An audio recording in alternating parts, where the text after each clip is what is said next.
तो स्वागत है आपका इस सीरीज में। आज का चैप्टर है लाइन्स एंड एंगल्स। होप कि जितने भी पहले चैप्टर आ चुके हैं उनको आपने क्लियर कर लिया हो।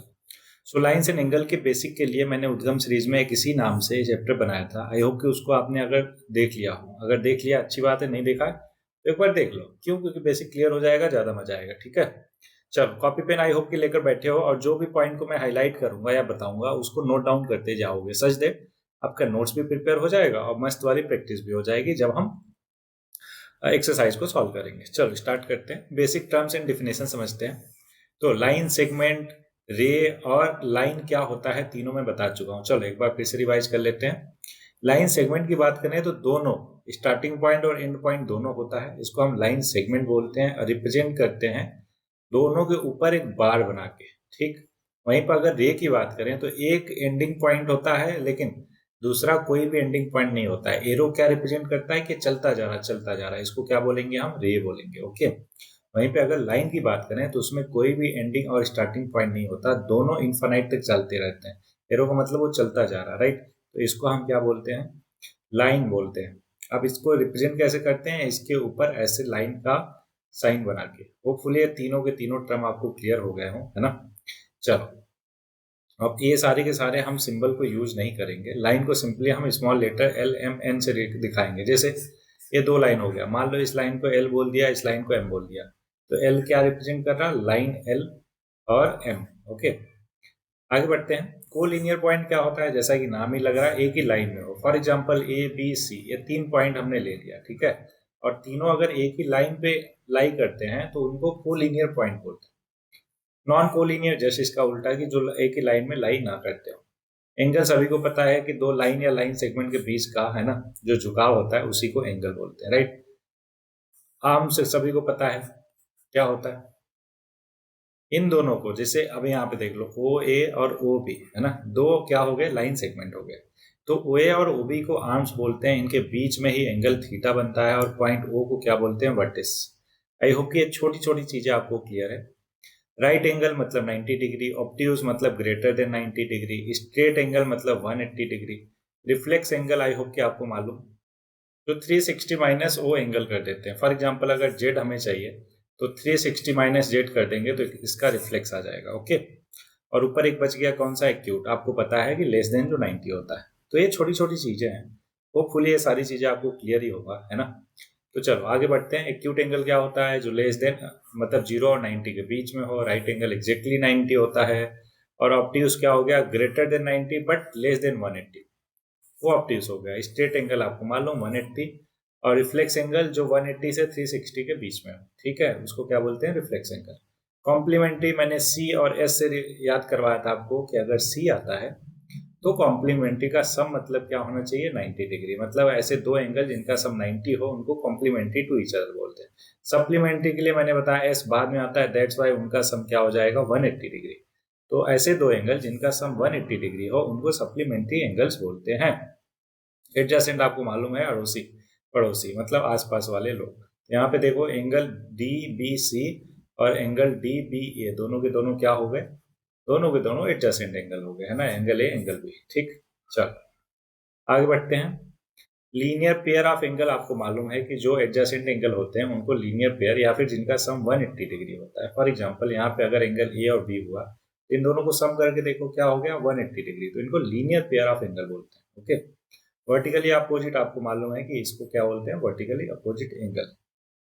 ठीक है, इतना बेसिक हो गया। आगे बढ़ते हैं। इंटरसेक्टिंग लाइंस और नॉन इंटरसेक्टिंग लाइन याद कीजिए। बेसिक में मैंने सब कुछ बता रखा है, फिर भी एक बार रिवाइज कर रहे हैं, रिकॉल कर रहे हैं। ओके, सो ध्यान दीजिएगा। सो दो लाइन अगर इस तरीके से जा रही तो ये क्या कर रहा है? एक दूसरे को कट कर रहा है किसी एक पॉइंट पे, तो इनको इंटरसेक्टिंग लाइन बोलते हैं। क्या बोलते हैं इनको? Intersecting line. अगर दोनों इंटरसेक्ट नहीं कर रहे इसका मतलब दोनों के दोनों पैरेलल हैं। क्यों? क्योंकि एक ही प्लेन में, प्लेन एक ही है, ध्यान रखिएगा, तो एक ही प्लेन में या तो लाइन इंटरसेक्टिंग होंगी या तो पैरेलल होंगी। ठीक है, चलो पेयर ऑफ एंगल्स आपको मालूम ही है, अभी मैंने बताया है ना। Linear pair of angle A हो गया, बी हो गया, दोनों का सम कितना होना चाहिए? 180। आगे अब एक्जियोम्स पढ़ते हैं, बहुत इंपॉर्टेंट होते हैं, तो अभी आप नोट डाउन करोगे सारी की सारी चीजें। आई होप कि ऊपर वाले भी छोटी छोटी चीजें किया होगा नोट डाउन। अगर नहीं किया है तो कर लो। क्यों? क्योंकि एक ही बार पढ़ो लेकिन बेहतरीन वे में पढ़ो कि दोबारा इसको रिकॉल रिवाइज करने की जरूरत ना पड़े। ठीक, चलो पहला है एग्जाम कि if a ray stand on a line then the sum of two adjacent angles so form is 180 degree. मतलब कि एक लाइन है, उस पर अगर कोई रे स्टैंड करती है ऐसे, तो इन दोनों एंगल का सम जो है हमेशा 180 डिग्री आता है। कितना आता है? 180 डिग्री। या फिर ये कह सकते हैं कि ये दोनों लीनियर पेयर होते हैं। ठीक है, एडजेसेंट का मतलब आपको मालूम ही होगा, और ये बेसिक चीज है, आई होप कि आपको क्लियर होगा। और इनको लीनियर पेयर ऑफ एंगल्स बोलते हैं। क्या बोलते हैं दोनों एंगल्स को? Linear pairs of angles. ठीक, चलो दूसरा एक्सियोम कि अगर सम जो है 180 डिग्री है वो vice versa, then the non common arm of the angles form a line. मतलब ये जो है, चलो इनका नाम दे देता हूं, ओ ए, ओ बी और ओ सी। तो बोला कि ओ बी और ओ सी क्या बनाते हैं? एक लाइन बनाते हैं। ठीक, कब? जब ये दोनों angle, angle A plus angle B का सम कितना हो? 180 डिग्री हो। तो होपफुली आपको क्लियर होगा। सिंपल सा मतलब है कि अगर 180 सम है तो पूरा का पूरा एक लाइन है। अब थ्योरम पे आ जाते हैं। पहला थ्योरम क्या बोलता है? देखो, जितने भी एक्सियोम और थ्योरम होते हैं सबको हमें कॉपी में लिखना है और ध्यान में रखना है। क्यों? क्योंकि यही इंपॉर्टेंट चीज होते हैं क्वेश्चन को सॉल्व करने के लिए। चलो, थ्योरम 1 क्या बोलता है कि अगर दो लाइन इंटरसेक्ट करते हैं each other then the vertically opposite angles are equal. देखो, ऐसे इंटरसेक्ट किया तो ये वर्टिकली अपोजिट एंगल अगर ए है तो ये भी क्या होगा? ए। अगर ये एंगल, सॉरी, ए भी ए होगा। अगर ये एंगल बी है तो इसका वर्टिकली अपोजिट ए भी एंगल क्या होगा? बी ही होगा। अब बात आती है सर कैसे मालूम आपको? ये देखो, ये पूरा क्या हो जाएगा? 180 डिग्री। और ये भी कितना होना पड़ेगा? 180। क्यों? क्योंकि एक तो वर्टिकली अपोजिट है, उससे मत समझो, ऐसे समझ लो ये लीनियर पेयर बना रहा है। और टोटल 360 होता है तो पूरा एंगल क्या हो गया? ए प्लस बी प्लस ए प्लस बी क्या हो गया? 360। अब यहां से देखो a प्लस बी क्या आ जाएगा? क्योंकि दो बार a दो बार b है तो दो को उधर भेज दो। क्या आ गया? 360 डिवाइडेड बाई 2 आ गया 180 डिग्री। तो a प्लस बी आ गया 180 डिग्री। तो इसलिए क्या होता है कि वर्टिकली अपोजिट एंगल इक्वल होते हैं। ठीक, चलो आगे बढ़ते हैं। अब एग्जाम्पल आ गया। आई होप कि आप इसको बाद में आराम से कर लोगे। ठीक है, तो एग्जाम्पल आसान होते हैं और उसका सोल्यूशन ऑलरेडी किया है, तो आई होप कि आप उनको कर लोगे बाद में। फिलहाल के लिए हम एक्सरसाइज में ज़्यादा इंटरेस्टेड है इस पर्टिकुलर लेक्चर। बाकी आपको होमवर्क तो मिलता ही है, आपको मालूम है, तो उसमें सारा कुछ आप करते हो, राइट। चलो पहला क्वेश्चन बोल रहा है कि ये लाइन है ए बी और सी डी इंटरसेक्ट करते हैं ओ पे। ठीक है, दिख भी रहा हमें। बोला ए ओ सी प्लस बी ओ ई 70 है। ए ओ सी, मान लो ये एक्स है। क्या है? एक्स है। बी ओ ई कहाँ है? बी ओ ई, इसको मान लेते हैं वाई है। ठीक है, तो एक्स और वाई, तो ये बोल रहा क्वेश्चन में कि एक्स प्लस वाई 70 डिग्री, ये गिवन है हमें। ओके, और बोल रहा बी ओ डी 40 है। बी ओ डी किधर है? बी ओ डी, इस वाले एंगल को उसने कितना बोला? 40 डिग्री बोला। तो बोल रहा कि फाइंड सी ओ ई, हमें क्या बताना है? सी ओ ई। ये वाला एंगल हमें बताना है। इस वाले एंगल को मान लेते हैं एक्स वाई हो गया, इसको जेड मान लेते हैं। क्या हुआ? एंगल जेड हुआ। अब ध्यान से समझो, बस समझो, आप लिखना तो आपको आता ही है। ठीक है, वो तो एग्जाम्पल से भी देख के आप लिख लोगे अच्छे से। यहाँ पे देखो एक्स प्लस वाई 70 डिग्री है ना। अब एक बात बताओ मेरे को कि अगर ये 40 डिग्री है, अभी एक हमने ऑक्सियम पढ़ा, सॉरी थ्योरम पढ़ा कि वर्टिकली अपोजिट एंगल इक्वल होते हैं। तो अगर ये 40 है तो 40 का वर्टिकली अपोजिट एंगल देखो, क्या एक्स नहीं होगा? तो ऐसे लिखेंगे कि as x equal to 40 degree. ऐसा क्यों? ब्रैकेट में लिखेंगे वर्टिकली अपोजिट एंगल। क्या है? Vertically opposite angles, that's why x equal to 40 हो गया। अच्छा, x इक्वल टू 40 हो गया तो फ्रॉम इक्वेशन 1, ये पहला मैं पूरा लिख के दिखा रहा आपको सच दैट कि आपको लिखने का भी प्रैक्टिस हो जाए। तो फ्रॉम इक्वेशन 1 x की वैल्यू 40 रख दो, तो 40 plus y equal to 70 degree. So यहां से y की वैल्यू आ गई एवरीबॉडी 30 डिग्री। अब ध्यान से समझिए, अगर y हमारा 30 डिग्री है, कितना है? 30 डिग्री। अब यहाँ पे देखो COD, अब आगे क्या लिखोगे आप? COD is a straight line, है ना। क्या है? COD straight line. तो लीनियर पेयर ऑफ एंगल होगा। मतलब क्या हुआ कि angle EOD plus angle COE should be equal to 180 degree, है ना, क्योंकि लीनियर पेयर बना रहे हैं। EOD कितना हो जाएगा? देखो ध्यान से, कहोगे sir 40 degree plus y, y अभी आया हमारा कितना? 30 डिग्री। तो 40 प्लस 30 कर लिया, फिर प्लस किया क्या? जेड, जो हमें निकालना है। तो ये आ गया 180 डिग्री। तो यहां से जेड की वैल्यू आ जाएगी एवरीबॉडी कितना? 40 और 30 70 उधर गया, 180 माइनस 70 आ गया 110। सो जेड की वैल्यू हो जाएगी 110। होपफुली आपको सारा कुछ क्लियर होगा और एक अप्रोच भी पता चला होगा कि कैसे लिखेंगे आगे। ठीक है, चलो दूसरे क्वेश्चन पे आते हैं। ये रहा क्वेश्चन दूसरा आपके सामने। तो बोल रहा है कि पहले इसको मिटा देते हैं, फिर आगे बढ़ते हैं। क्वेश्चन नंबर दूसरा दूसरा दूसरा क्या बोल रहा समझते हैं। सो एवरीबडी, क्वेश्चन नंबर दूसरा बोल रहा है कि x y and M N intersect at O. ठीक है, दिख भी रहा। If P O Y 90 degree है, पी ओ वाई किधर है हमारा, ए है, ए कितना है 90 डिग्री है, और ए भी 2:3 में है, तो सी बताना। ए भी क्या है 2:3 में। एक बात बताइए, ऐसे लिखेंगे हियर एक्स ओ वाई क्या है, एक स्ट्रेट लाइन है, क्या है straight line. Hence angle P O X plus angle angle angle P O Y कितना होना चाहिए 180। क्यों? क्योंकि ब्रैकेट में लिखेंगे लीनियर पेयर। ओके, अब यहाँ पे वैल्यू रखेंगे। पी ओ एक्स कितना है, देखो angle A plus angle B है, plus A 90 degree already given है 180 डिग्री। सो यहाँ से एवरीबडी ए प्लस बी आ गया 90 डिग्री। अब हमें ऑलरेडी गिवन है, क्या गिवन है, कलर चेंज कर देता हूँ सो दैट आपको थोड़ा वेरिएशन मिले। गिवन ए बाई बी है हमारा कितना 2/3, तो ए को लेट कर लिया, late A equal to 2x और b इक्वल टू 3x। तो इन दोनों को उठा के इक्वेशन 1 में रख दो, तो लिखोगे फ्रॉम इक्वेशन 1। अब इसमें a और b की वैल्यू उठा के रख दो, तो लिखोगे 2x plus 3x equal to 90 degree. तो यहाँ से 5x आ गया 90 डिग्री, सो x आ गया 90/5 जो कि होता है 80। तो x की वैल्यू आ गई 80। अगर x पता चल गया तो हेंस a की वैल्यू हो जाएगी 2x मतलब 2 इंटू 18, और b हो जाएगा 3x मतलब 3 इंटू 18। कितना आ गया 36 और 54। ये आ गया हमारा आंसर ए और बी की वैल्यू। लेकिन हमसे क्वेश्चन में क्या पूछा था, ए और बी तो पूछा नहीं था, हमसे क्वेश्चन में सी पूछा था। अब मेरे को बताओ कि सी निकालने के लिए लाइन ले लो आप एम ओ एन। क्या ले लो, एम ओ एन ले लो, लाइन एम ओ एन। यहाँ पे लिखोगे लाइन एम ओ एन, इसमें भी लीनियर पेयर लगा दो कॉन्सेप्ट। तो लीनियर पेयर लगाओगे तो angle B plus angle C कितना होना चाहिए 180 डिग्री होना चाहिए। तो आप ऐसे लिखोगे angle B plus angle C equal to 180 degree. Bracket में क्या लिखोगे लीनियर पेयर, है ना, लीनियर पेयर। अब बी की वैल्यू हमें पता है 54 डिग्री, तो 54 डिग्री जो है 180 में माइनस करो, क्यों, क्योंकि उधर जाएगा तो माइनस हो जाएगा। सो 180 माइनस 54 जो कि आ जाएगा कितना 126 डिग्री, है ना। तो 126 will be the value of C. I hope कि दूसरा भी क्वेश्चन आपको बहुत ही अच्छे से क्लियर हो गया होगा। चलो आगे बढ़ते हैं तीसरे पे। आप चाहो तो इसको पॉज करके पूरा पूरा सॉल्यूशन कॉपी में, है ना, लिख सकते हो। और ध्यान रहे, मैं हमेशा बोलता हूँ, इवन क्लासरूम में भी बोलता हूँ कि आपको एक बार अच्छे से समझ लेना है क्वेश्चन को जब मैं सॉल्व करूँ तो, ठीक, उसके बाद बिना देखे आपको अपने तरीके से उसको सॉल्व करना है, ठीक है, बिना देखे। क्यों? क्योंकि अगर कहीं पे भूल रहे हो आप तो वीडियो को पॉज करके उसको तो देख ही सकते हो कि सर ने कैसे बताया। इवन इसमें बैकवर्ड फॉरवर्ड भी जा सकते हो, है ना। ओके, तो इसलिए आपको पहले अपना अप्रोच लगाना है, एक बार समझ के अपने से उसी चीज को, सेम चीज को करना है सॉल्व।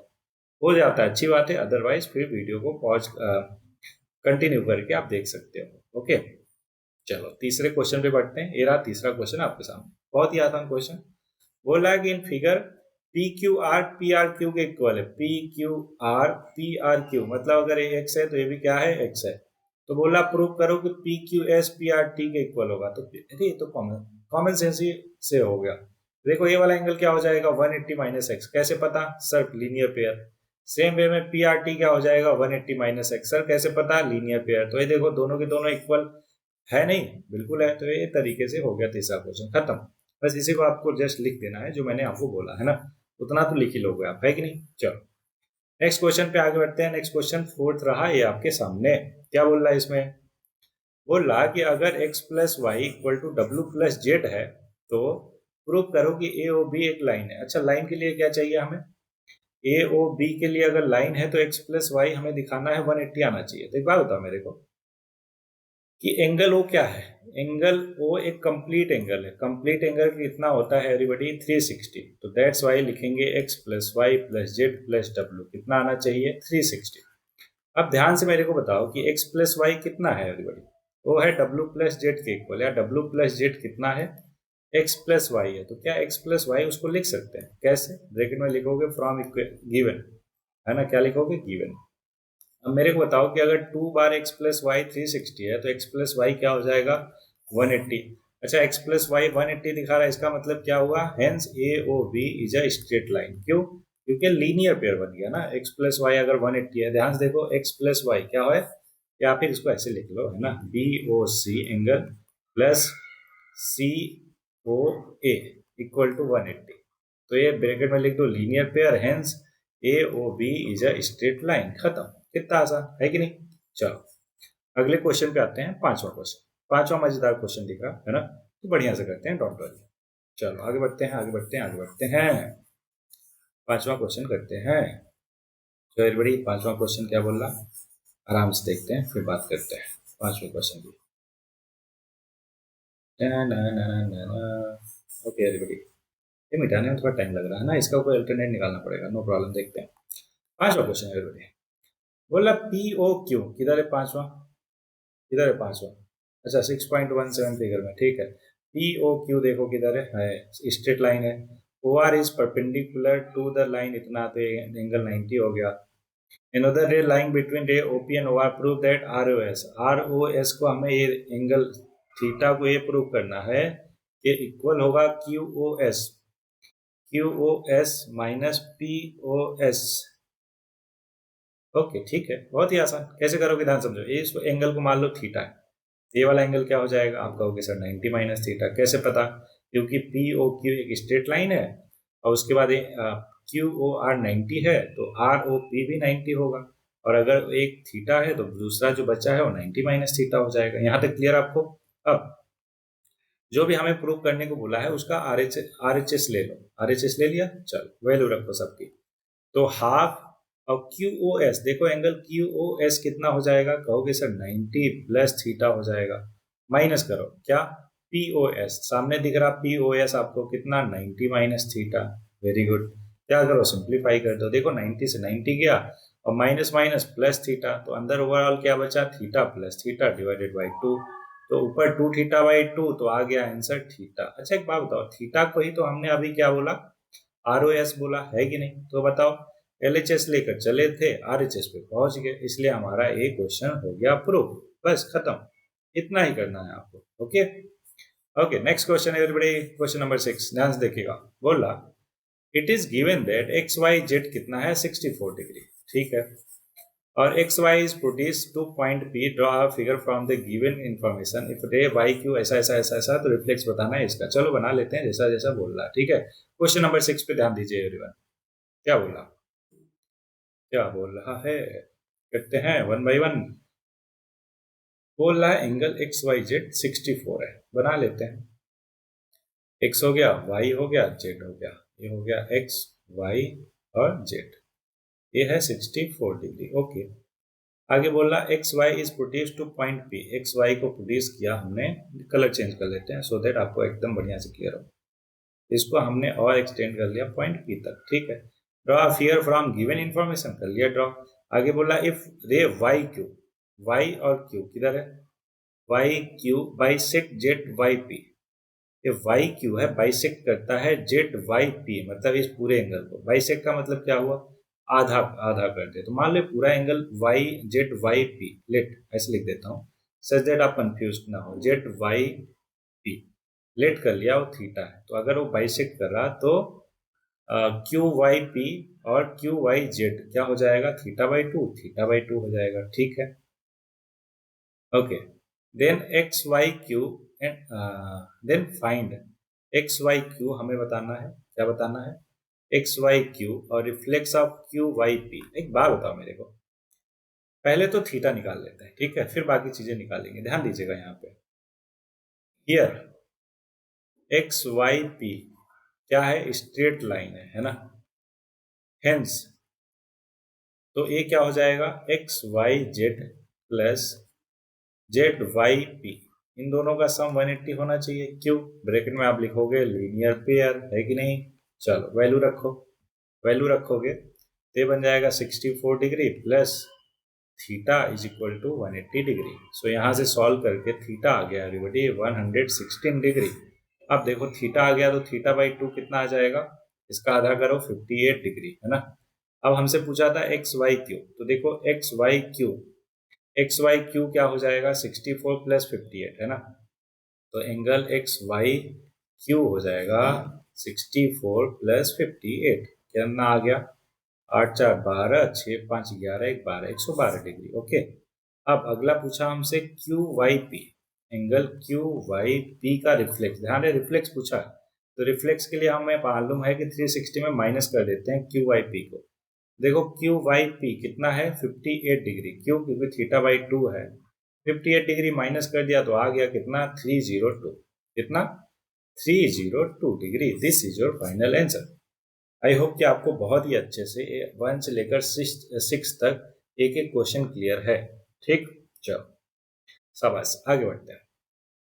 अब पढ़ते हैं concept lines parallel to the same line. अब ध्यान से समझो, यहाँ पे 3 लाइन लिया हमने, एल एम और एन। याद कीजिए पहला एंगल दूसरे और तीसरे के इक्वल है, इसका कॉन्सेप्ट क्या बताया था उद्गम सीरीज में मैंने, कि करस्पॉन्डिंग एंगल है, दैट्स वाई इक्वल।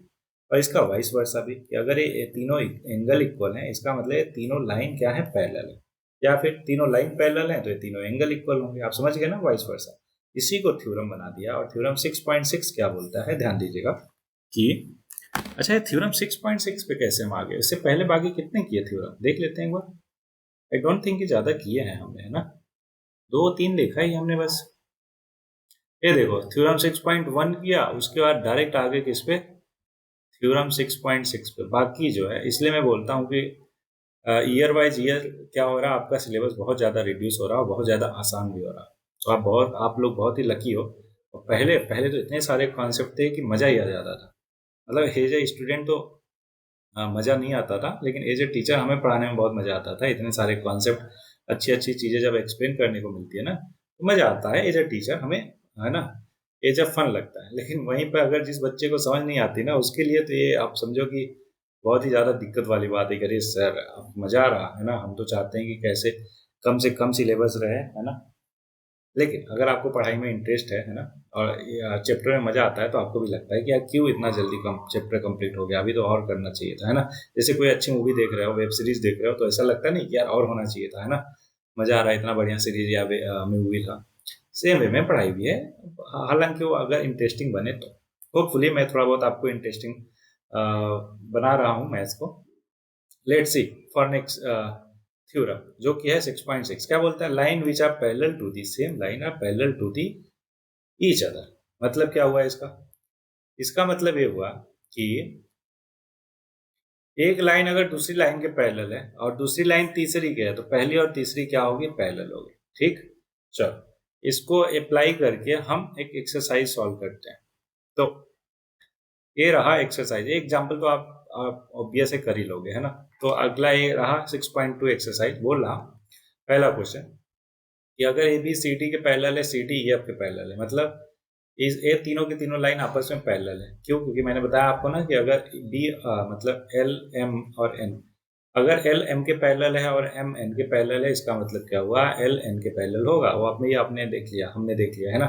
तो बोला वाई जेड अगर 3:7 में है तो एक्स की वैल्यू बताओ। अब ध्यान से समझो बढ़िया से, हमें मालूम है कि अगर ये एक्स है, ठीक है, और तो फिर इसका वर्टिकली अपोजिट क्या होगा, ये वाला एंगल भी क्या होगा, एक्स होगा। वेरी गुड, सबस। अब सेम वे में अगर ये एक्स है और ये जेड है, तो एक्स इक्वल टू क्या होगा, जेड होगा। ऐसा क्यों मैंने बोला, लिखोगे ब्रैकेट में करिस्पॉन्डिंग एंगल, क्या, करिस्पॉन्डिंग एंगल्स। ठीक, ओके, ठीक है। लेकिन हमें y और z में रिलेशन दिया है, तो आप ध्यान से समझो, अगर ये y है तो ये क्या होगा, ये भी y होगा। क्यों, वर्टिकली अपोजिट। और y प्लस जेड होना चाहिए कितना, 180 डिग्री। ऐसा क्यों, क्योंकि ये है क्या, इंटीरियर, अल्टरनेट इंटीरियर एंगल, है ना, इंटीरियर एंगल। तो यहाँ से y और z में रिलेशन क्या है, 3:7। मतलब y है, मान लेते हैं 3x, सॉरी 3m ले लो, क्योंकि x ऑलरेडी गिवन है। तो z कितना मान लोगे, 7m। वेरी गुड, तो यहाँ पे रख दो 3m प्लस 7m। तो यहाँ से आ गया m की वैल्यू कितना, 18 डिग्री। तो यहाँ से x भी आ जाए और z आ गया कितना हमारा, 7m था, तो 7 इंटू 18 पंजे 90 108 126 126 जेड आ गया। अब जेड जो है वही चीज होगा एक्स। सो एक्स की वैल्यू भी इक्वल टू हो जाएगा 126 जो कि हमसे पूछा था, आ गया आंसर। अच्छा, अगर ये अल्टरनेट इंटीरियर वाला कॉन्सेप्ट आपको नहीं क्लियर हुआ ना तो उद्गम देख लेना, बहुत क्लियर हो जाएगा एकदम। चलो दूसरा भी तरीका है बताने का, so don't worry about it. एक बात बताओ, ये वाई डिग्री है तो इसका जस्ट ऊपर वाला क्या होगा, 180 माइनस वाई। ऐसा कैसे मालूम चला? क्योंकि ये दोनों अल्टर लीनियर पेयर है ना, अभी हमने ऊपर कॉन्सेप्ट देखा। तो ये हो गया 180 माइनस वाई। अब देखो 180 माइनस वाई किसके इक्वल होगा, 180 डिग्री माइनस वाई होगा जेड के इक्वल। ऐसा क्यों? क्योंकि ये दोनों करस्पॉन्डिंग एंगल है ना। So everybody 180 equal to y plus z, और वही चीज तो हमने यहाँ पे लिखा था, y plus z equal to 180। कैसे? अल्टरनेट इंटीरियर की प्रॉपर्टी लगा के। तो होपफुली कि एक्स वाई जेड में हमने रिलेशन निकाल लिया, वाई और जेड की वैल्यू रख के सॉल्व करके एक्स वाई जेड तीनों के तीनों आ गए।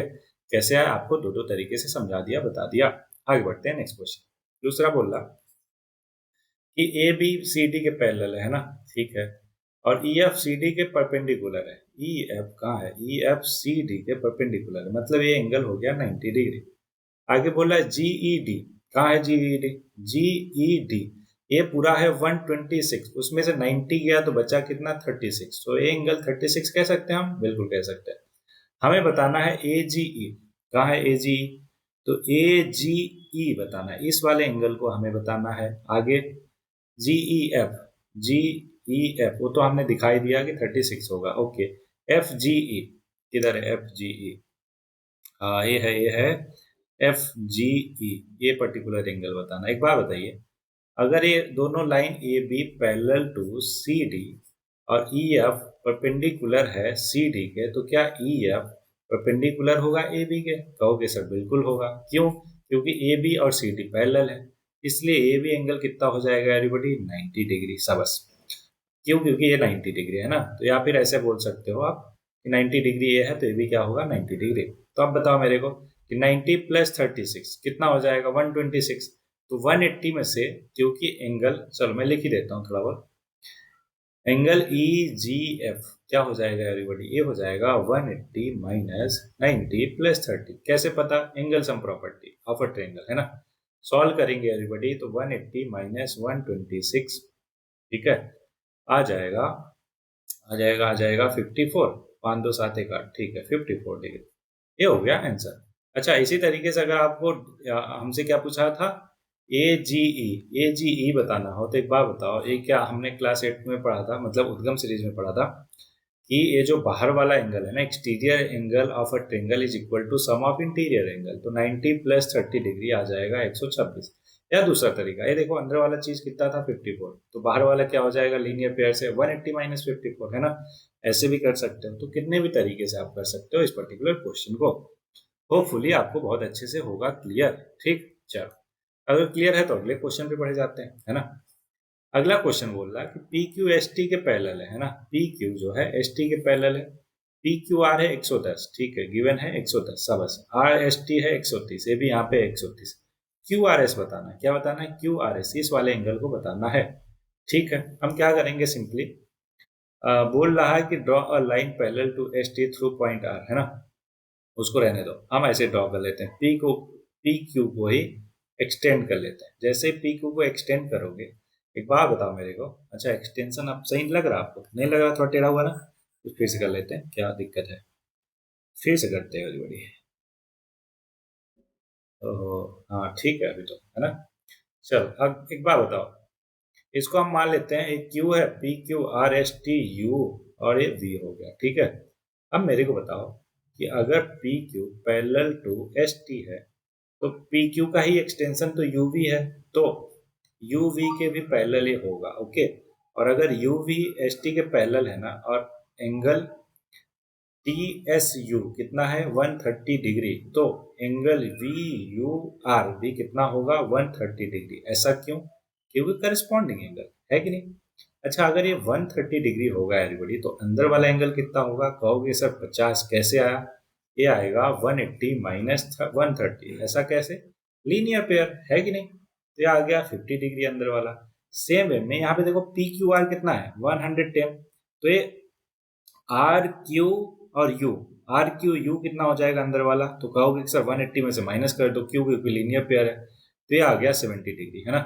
तो 70 और 50 क्या लगाओगे आप कहोगे कि सर आप लगा दो एंगल सम प्रॉपर्टी, और Q R S, sorry Q R S, हाँ, इक्वल टू 180 होना चाहिए, क्यों, क्योंकि कहोगे angle sum property, angle sum property.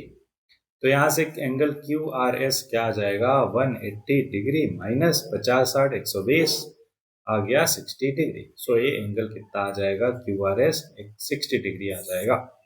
Hopefully आपको क्लियर होगा। ये हो गया बहुत ज़्यादा hodgepodge, तो इसको मिटा के दूसरा भी तरीका देखते हैं। आई होप कि ये तरीका आपको बहुत ही बेहतरीन वे में समझ आया होगा, है ना। अब हम दूसरा तरीका देखते हैं इसी क्वेश्चन को सॉल्व करने का। ओके, चलो दूसरा तरीका भी देख लेते हैं। तो ये जो बोल रहा है हिंट के थ्रू, उस पर भी चल के देख लेते हैं, क्या पता उससे भी आसानी से हो जाए, है ना।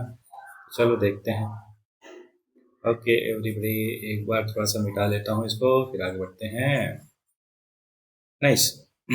चलो, ये बोल रहा हिंट में कि draw a line parallel to S T through point R. ठीक है, आर से जो है पैरेलल टू एस टी कर दो, एस टी के पैरेलल, ठीक है, कर दिया। ओके, जैसे लाइन टेढ़ी हो रही है, सीधी करते हैं इसको।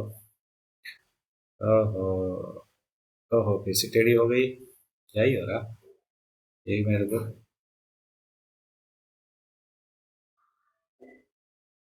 क्या बात है, क्या सही लाइन बनी, शाबाश, वेरी गुड। मैं खुद को ही बोल रहा, डोंट वरी। सो एवरीबॉडी, अगर ये 130 है तो एक बात बताओ, अंदर वाला क्या हो जाएगा, बोलोगे 50, कैसे, अल्टरनेट इंटीरियर एंगल एवरीबॉडी, सम जो है 180 होता है अगर दोनों लाइन पैरेलल है तो ना।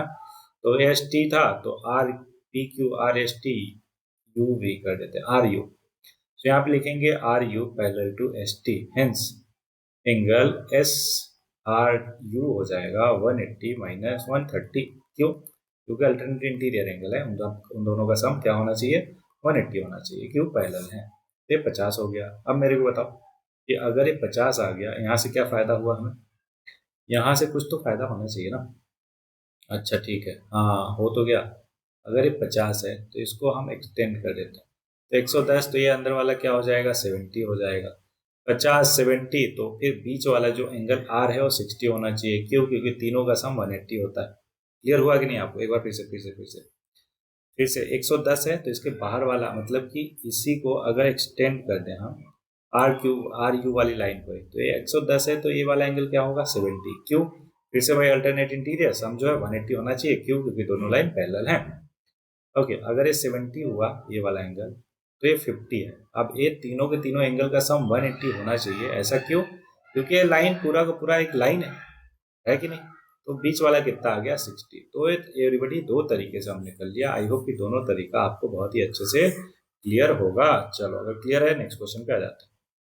क्या बात है, केवल 2 क्वेश्चन और बचे, मतलब कितना सारा सिलेबस आपका रिड्यूस हो गया। सोचो कि केवल 2 एक्सरसाइज में पूरा का पूरा चैप्टर निपटा दिया लाइन्स एंड एंगल को, जबकि ये चैप्टर कितना अच्छा है। क्यों, क्योंकि इसका एप्लीकेशन बहुत जगह पे है ना।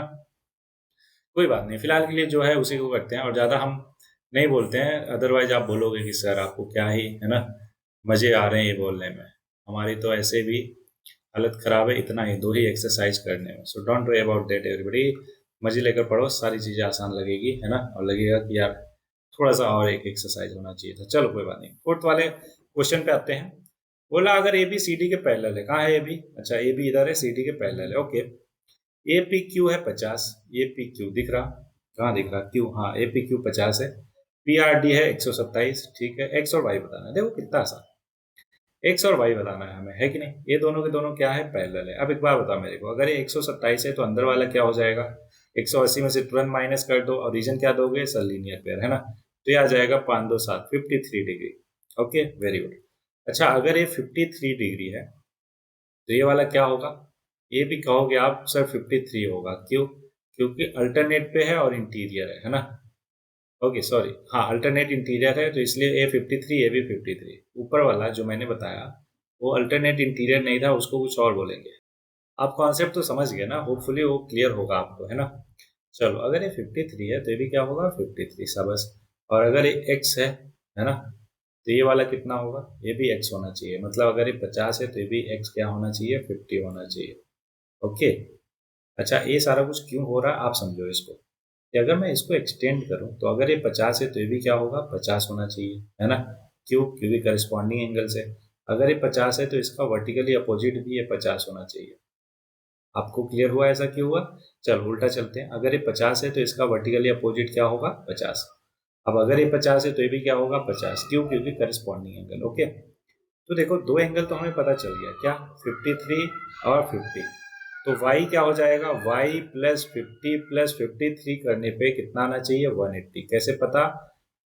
एंगल सम प्रॉपर्टी, है ना। तो यहाँ से y आ जाएगा एवरीबॉडी, 180 माइनस 50 50 100 103 माइनस क्या, 77 आ गया आंसर। सो y भी पता चल गया और x कितना आया था, 50 डिग्री। तो x और y पूछा था, हमने निकाल लिया। कितना आसान। नेक्स्ट क्वेश्चन ये रहा आपके सामने।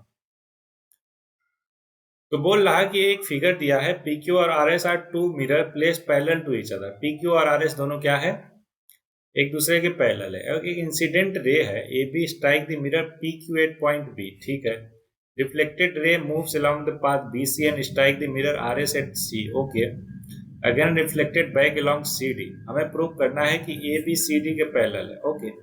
ए बी और सी डी जो है दोनों एक दूसरे के पैरेलल है, ये प्रूव करना है। तो इसके लिए हम क्या करेंगे, कैसे प्रूव करेंगे, चलो दिमाग लगाते हैं, ठीक है। तो एक काम करते हैं, इसको हम नॉर्मल बी एम और सी एन कर देते हैं, ठीक है। परपेंडिकुलर ड्रॉ कर देते हैं। मतलब ये कितना एंगल बना रहा, 90 डिग्री, और ये भी कितना बना रहा, 90 डिग्री। अभी आप क्लास 9th में हो, क्लास 10th में जाओगे तो आप पढ़ोगे लॉज ऑफ रिफ्लेक्शन, या फिर क्लास 8 इवन 7th 8th में भी पढ़ा होगा लॉज ऑफ रिफ्लेक्शन की, जो परपेंडिकुलर मतलब नॉर्मल से एंगल बनता है ना, angle of incident is equal to angle of reflection. मतलब अगर ये एंगल आई है तो ये भी क्या होगा, आई होगा। सेम वे में अगर ये एंगल आई है तो बात बताओ मेरे को, ये भी क्या होना चाहिए, आई होना चाहिए। ऐसा क्यों? अल्टरनेट इंटीरियर दिख रहा, ऐसा क्यों? क्योंकि बी एम परपेंडिकुलर है पी क्यू के। तो बताओ मेरे को कि, और सी एन भी परपेंडिकुलर है किसके, पी क्यू को, क्यू के। तो क्या मैं बोल सकता हूँ कि B M parallel to C N? बोलोगे हाँ सर, बिल्कुल बोल सकते हो आप, है ना। तो इसलिए अगर ये एंगल आई है तो ये भी क्या होगा, आई होगा। कैसे? Alternate interior. अगर ये आई है तो ये भी क्या होगा, आई होगा। Very good. अब मेरे को बात बताओ कि ये वाला एंगल है ना, और ये वाला एंगल, दोनों के बारे में क्या कह सकते हैं, है ना। या फिर उससे भी आसान चीज, अब ध्यान से समझो कि ये पूरा का पूरा angle, angle A B C क्या हो जाएगा। आप कहोगे sir i plus i equal to 2i हो जाएगा, है ना। और एंगल डी सी बी क्या हो जाएगा, फिर से आप कहोगे sir i plus i equal to 2i हो जाएगा। क्या हम ये कह सकते हैं कि angle A B C is equal to angle D C B? इसका मतलब क्या हुआ कि ये दोनों के दोनों एंगल क्या है, करस्पॉन्डिंग इंटीरियर, सॉरी करस्पॉन्डिंग नहीं, अल्टरनेट इंटीरियर एंगल है। अल्टरनेट इंटीरियर अगर ये है तो इसका मतलब हुआ कि A B is parallel to C D. आप समझ गए ना क्यों हुआ? क्योंकि बीच में क्या हो गई, एक लाइन हो गई जो इंटरसेक्ट करी दोनों लाइन ए बी को और सी डी को, है ना।